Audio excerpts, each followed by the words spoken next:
Hello. Tonight I'm going to look at Blake's America, A Prophecy. It is one of the shorter visionary poems which dates between 1791 and 1793 and deals with Blake's interpretation of the American Revolution, a cause of great opposition to the British government. His story of America follows the rebellion of the 13 American colonies and Britain's hopeless response. Blake sets it up as a cosmic battle over the Atlantic between his hero George Washington and the inept George III, guardian prince of Albion. In America, Blake begins to create his own pantheon of players. He wrote, "I must create a system or be enslaved by another man's." So he invents a cast of characters that reappear and interact with one another, their nature and relationships revealing Blake's beliefs, hopes and fears. Blake's cast is a sort of self-enclosed private system. Blake is assuming we will be interested enough to try and work out who the players are, what, as you'll hear, Orc and Orthona stand for. His idea behind any one of the characters seems to originate in a range of arcane sources, and it's difficult to be quite sure of who is what and what he's driving at a lot of the time. It begins. The shadowy daughter of Orthona stood before Red Orc, when 14 suns had faintly journeyed o'er his dark abode. His food she brought in iron baskets, his drink in cups of iron. Crowned with a helmet and dark hair, the nameless female stood, a quiver with its burning stores, a bow like that of night. When pestilence is shot from heaven, no other arms she need. Invulnerable though naked, save where clouds roll round her loins, their awful folds in the dark air, silent she stood as night, for never from her iron tongue could voice or sound arise, but dumb till that dread day when Orc essayed his fierce embrace. So here in the opening lines is the first time we see Orc in Blake's writing. He is the child of Loss and Ina Tharman, Blake's symbols of inspiration and imagination. Here Blake is characterizing him as an angry teenager, chained up, representative of the American Revolution. He represents sexual, political, religious and psychic revolt, all at once. Orthona is one of Blake's 4 Zoas, who, if you're reading a version of Blake with footnotes, also represents inspiration and imagination. The 4 Zoas combined are equal to Albion, Blake's great symbol of England before the Norman yoke, before the imposition of a class system, which Blake saw as some sort of innocent paradise. You do have to read this poem with some sort of guide, I think. Mine is W. H. Stevenson, Poems of William Blake, which has the most elaborate notes of any edition I know. The verse goes on. Dark virgin, said the hairy youth, thy father stern abhorred, rivets my tenfold chains, while still on high my spirit soars. Sometimes an eagle screaming in the sky, sometimes a lion stalking upon the mountains, and sometimes a whale I lash, the raging fathomless abyss, anon a serpent folding. Around the pillars of Orthona, and round thy dark limbs, on the Canadian wilds I fold, feeble my spirit folds, for chained beneath I rend these caverns, when thou bringest food I hull my joy, and my red eyes seek to behold thy face. In vain these clouds roll to and fro, and hide thee from my sight. Blake attempts to create a powerful atmosphere in these lines. Orthona's shadowy daughter with the red of the raging orc, which is charged with a kind of blind sexuality. The next plate or chapter goes, silent as despairing love and strong as jealousy. The hairy shoulders rend the links, free of the wrists of fire. Round the terrific loins he seized the panting, struggling womb. It joyed, she put aside her clouds and smiled her firstborn smile, as when a black cloud shows its lightnings to the silent deep. The form is based on the authorized version of the Bible, so there are long lines which function like individual verses in the Old and New Testament, and it's prophetic vision. But the problem is, it doesn't have enough cadence or music. There's a cloudy, relentless quality, long lines which aren't metrically interesting. They don't skip or sing. And when I read the last lines of this section, I think Blake is feeling the frustration of the form too. The stern bard ceased, ashamed of his own song, enraged he swung his harp aloft sounding, then dashed its shining frame against a ruined pillar and glittering fragments. Silent he turned away, and wandered down the vales of Kent in sick and drear lamentings. But it's worth remembering here that America was richly illustrated by Blake on an unusually large scale. The plates were twice the size of any previous work, and the images of the figure are radiant and strange. Peter Ackroyd, Blake's biographer, describes these images as immeasurably more radiant and spectacular than any other artist of his period. A huge winged figure, bowed in despair upon a broken wall, an old man hastening into darkness through a stone portal, a nude youth sitting beside a skull, looking expectantly towards the sky, a bearded patriarch extending his arms before some clouds. The heroic or terrible figures of Michelangelo have fallen into an abyss. The American Revolution caused one of the bloodiest battles of all time.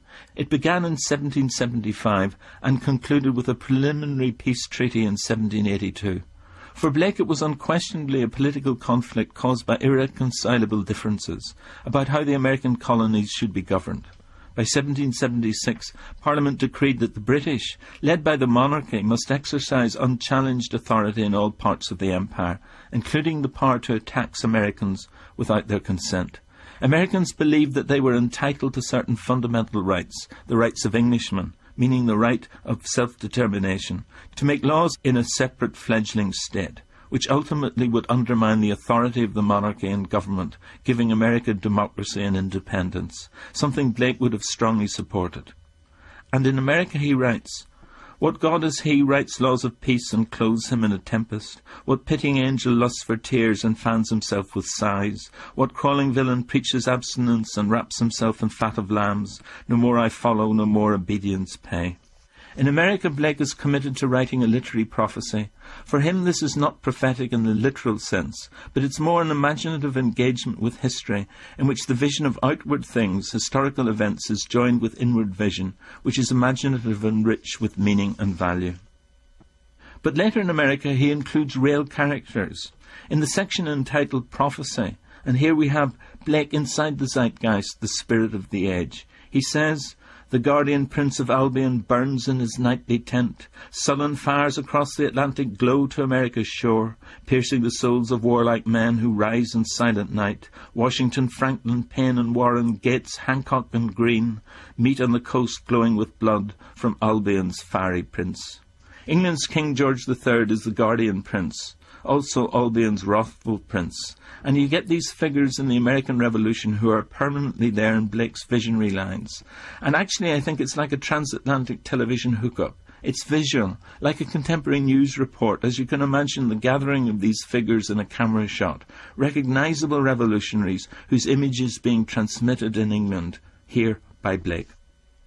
And all the 13 angels, the states of America, in the deep gloom by Washington and Payne and Warren they stood, and the flame-folded roaring fierce within the pitchy night, before the demon red who burnt towards America, in black smoke thunders and loud winds rejoicing in its terror. America is represented by the revolutionary leaders, but I notice he puts Tom Paine into the poem, centre screen as it were. Washington and Payne and Warren they stood. Of course Tom Paine with his book Common Sense, one of the intellectual founders of the revolution. But it's interesting you have historical figures and a polemical literary figure, altogether all representing American freedom, which the pitchy night is trying to smother. Blake did meet Tom Paine, although he disagreed with Paine's deism, with rational Christianity, disdain for angels and miracles. He advised Paine to flee the country in 1776, which was very good advice, and Paine took it and went to Paris, where of course he was nearly guillotined, but eventually escaped over to the United States. Blake was very much like Paine in taking a Republican view of the situation. This is one of the most outstanding passages. Really, Blake is trying to communicate the zeitgeist. So he writes, "Albion is sick, America faints, enraged the zenith grew, as human blood shooting its veins all round the orbed heaven, red rose the clouds from the Atlantic in vast wheels of blood, and in the red clouds rose a wonder over the Atlantic sea, intense, naked, a human fire, fierce glowing as the wedge of iron heated in the furnace. His terrible limbs were fire, with myriads of cloudy terrors, banners dark and towers surrounded, heat but not light went through the murky atmosphere." Apparently the March of 1792, when Blake was working in America, was unbearably hot, 82 degrees, and there are accounts of a kind of fervour and feverishness through London. Tom Paine, who had been outlawed from England in 1776, had made an appearance just a month before when he published his Rights of Man in February 1792, which many radical societies had endorsed. In May there was a royal proclamation issued against diverse wicked and seditious writings, and soldiers were billeted around London to monitor any upheaval. One observer wrote at the time, "Nothing can be more evident than the growth of popular feeling in favour of the revolution, and democratic clubs are starting on all sides." Then, at the beginning of 1793, the French King Louis XVI was executed, and a few weeks later war broke out between England and France, which would last for 20 years. London was a battleground, and accounts from the time reveal how lawless and violent the streets were. In Peter Ackroyd's book, he refers to this time in Blake's life as walking among fires, which I think reflects the feeling in London at the time. Blake would write, "I am really sorry to see my countrymen trouble themselves with politics. If men were wise, the most arbitrary princes would not hurt them. If they were not wise, the freest government is compelled to be a tyranny. Princes and lords appear to me to be fools. They seem to be something else beside human life." But beside his frustration and despair, I think Blake resented the fact that he lost some feeling of spirituality at this time, when he writes, "War and politics absorb every faculty." I think this turbulent mood is reflected in his writing of America, where everything is overdone, but then there is a kind of biblical passage. "Let the slave grinding at the mill run out into the field. Let him look up into the heavens and laugh in the bright air. Let the chained soul shut up in darkness and in sighing, whose face has never seen a smile in 30 weary years, rise and look out, his chains are loose, his dungeon doors are open. And let his wife and children return from the oppressor's scourge. They look behind at every step and believe it is a dream, singing the sun has left his blackness and has found a fresher morning, and the fair moon rejoices in the clear and cloudless night. For empire is no more, and now the lion and wolf shall cease." That passage is sung by Van Morrison, who is greatly influenced by Blake, and I think more widely Blake made a strong impression on Irish writers. Yeats constructed his own mystical world in an unreadable book called The Vision, inspired by Blake. Yeats thought he'd made out Blake's prophetic books, and he even wrote, "My book on him will, I believe, clear up that riddle forever. No one will call him mad again." Yeats even believed that Blake was of Irish extraction, but then went back on that. It's a ludicrous notion, but he does characterise him as Irish in a selection of Blake's work that he did. And then Joyce celebrates Blake and Defoe in a lecture he gave in Trieste in his early 20s. He talks about Blake making breakfast in the morning, and I think the great breakfast scene where Bloom is making breakfast is in a way remembering that passage about Blake. So 214 years after it was written, what are we to make of this visionary, biblical, intermittently incoherent but rich and passionate poem, America? Would we even be reading it if it wasn't written by Blake? What does it add to what we know of him as a man and an artist? I think Blake was really brave here. Sedition was in the air, and it was a crime that carried the ultimate penalty. Ever since he failed to publish his work, The French Revolution, in 1791, Blake was prone to what he called nervous fear, a morbid suspicion that he would be the victim of prosecution or worse at the hands of the authorities.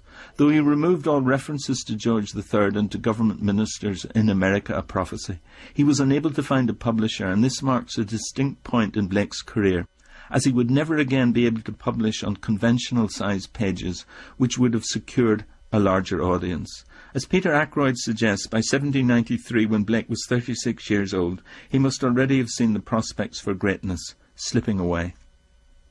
Tomorrow I'll be looking at Blake's later mystical writings, which are among the most challenging and obscure works in English literature. Until then, good night. Tom Paulin was discussing America, a Prophecy by William Blake in the third essay on the artist and poet. The programme was a Just Radio production for BBC Radio 3. This is BBC Radio 3, 90 to 93 FM and on digital radio. It's 11:15. That means it's time for Late Junction with Verity Sharp.